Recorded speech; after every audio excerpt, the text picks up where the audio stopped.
the Vale to side with wildling invaders. We didn't invade.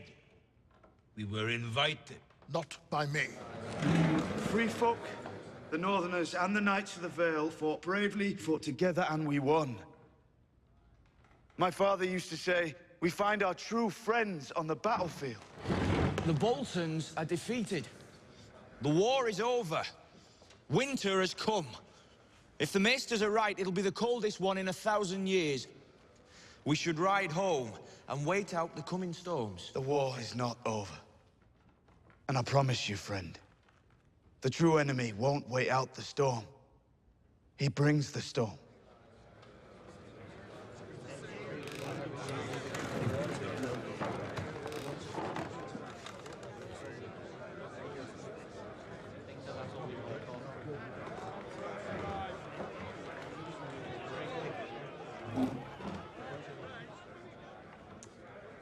Your son was butchered at the Red Wedding, Lord Manderley. But you refused the call. You swore allegiance to House Stark, Lord Glover. But in their hour of greatest need, you refused the call. And you, Lord Kerwin, your father was skinned alive by Ramsay Bolton. Still, you refused the call. But House Mormont remembers. The North remembers. We know no king but the king in the North whose name is Stark. I don't care if he's a bastard. Ned Stark's blood runs through his veins. He's my king from this day until his last day.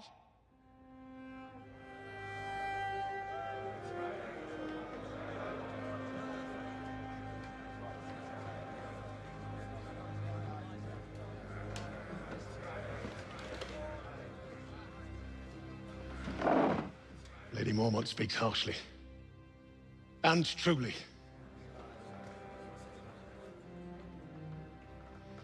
My son died for Robb Stark, the young wolf. I didn't think we'd find another king in my lifetime. I didn't commit my men to your cause, because I didn't want more Manderleys dying for nothing. But I was wrong.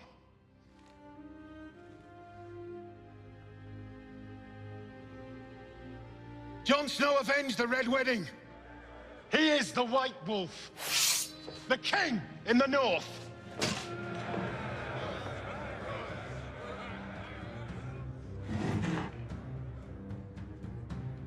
I did not fight beside you on the field, and I will regret that until my dying day.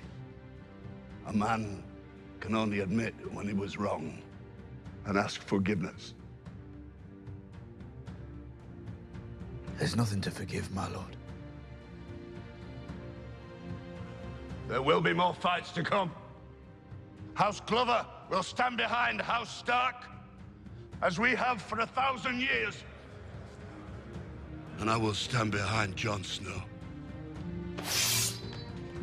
The king in the North! The king in the North!